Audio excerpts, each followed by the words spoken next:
Hi, welcome back. My name is Michelle and you're watching Michelle Loves Life. Today's video is the June monthly recommendations, and this month's topic is around the world. So I've chosen 6 books to talk about that have taken me around the world. And as always, this group was created by Kayla Rain and Trina over at Between Chapters, and I'll link the Goodreads group as well as their channel links down below. First book I want to mention is The Body Electric by Beth Revis. This book takes place in Malta, and if you've seen my review with Beth Revis, I'll also link that down below. It was one of her favorite places she's ever visited. She felt that it was a really great melting pot and that just the atmosphere was so beautiful and the architecture and everything, and she brings that into this novel and makes it just as beautiful. So I really enjoyed that feature in this novel, and this was my favorite book of 2015, so if you haven't read it yet, I definitely recommend you check it out. The Body Electric is a science fiction novel, and it is a standalone. And it features character Ella Shepard's mother has created a machine where people can come and relive their fondest memories, and it's called a reverie machine.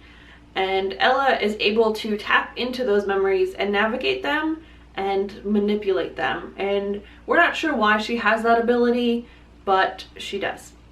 That's really all I want to say about this book. There are so many twists and turns and creepy things that you would never guess that happen in this book, and it's so enjoyable, and I definitely recommend any and all of her books. The next book I want to talk about is Wolf by Wolf by Ryan Groden. I actually have 2 Ryan Groden books in this video, but she always chooses really great locations for her novels, and it definitely lends her just a great atmosphere for her novels, so keep doing what you're doing. This novel is about an alternate history if Hitler won the war, and our main character is a shapeshifter, which I didn't know before I read this, but anyway, she enters this motorcycle race that goes across Europe in order to win the opportunity to meet Hitler, whereupon then she wants to assassinate him. So this is a really great novel. I loved the idea and the concept, and Ryan Groden definitely does have a unique writing style, and I don't know if it's for everyone, but I did enjoy it, and I recommend it. This one may seem a little funny, and that is Americanah by Chimamanda Ngozi Adichie, and it does have Americanah in the name, but we do get to see Nigeria and what it's like over Nigeria, and those are probably my favorite parts of this book so far. I haven't actually finished it, but I do recommend it because her writing is really beautiful, and I think it's just really great to see a different culture. So let's go to Nigeria. The next book I want to talk about is A Strangeness in My Mind by Orhan Pamuk.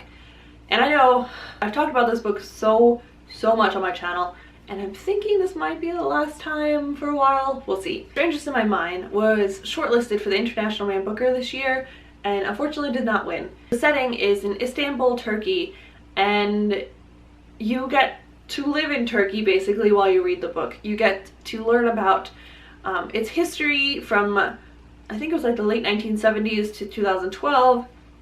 You get to learn some politics as well as just an economical living standpoint and what it means to move to a big city and try to make it, and the struggles that you might face, and just their cultural traditions and some food dishes and some religious beliefs.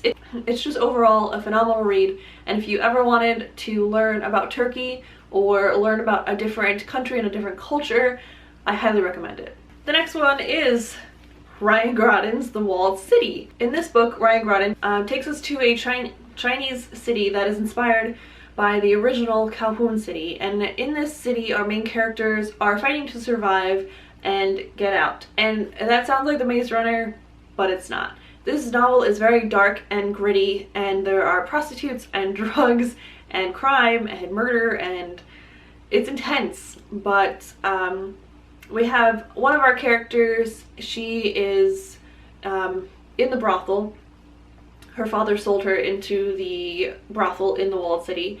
Her sister is disguised as a man, and she went into the city to try to save her sister.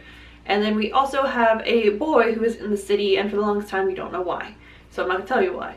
But they are all independently working on trying to get out of this city where the sister is trying to get her, save her sister to get out as well.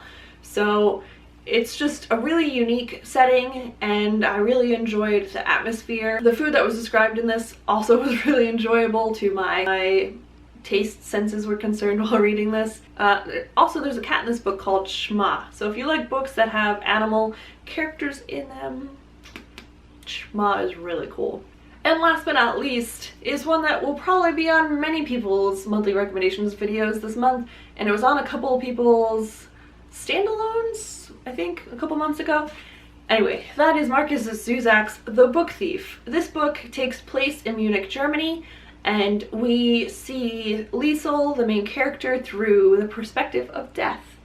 And we see her growing up and dealing with what it's like to be illiterate and what it's like to be surrounded by so much hatred, and what it means to grow up and try to understand how there could be so much hatred in the world when you know the people to be beautiful and loving and caring. And so I really can't say too much about this book because everyone and their mother again knows about this one, but I did enjoy my experience learning about history and also traveling to Munich, Germany. So if you haven't read this book, out of all of them in this video, read this one. Anyway, that's it for my monthly recommendations video. I always have a hard time with these videos. I don't know if I'm going to continue doing them, but let me know down below if you enjoy watching them. They do get the most views, so I don't know. Anyway, thank you all so much for watching, liking, subscribing, and commenting, and I'll see you guys next time. Bye!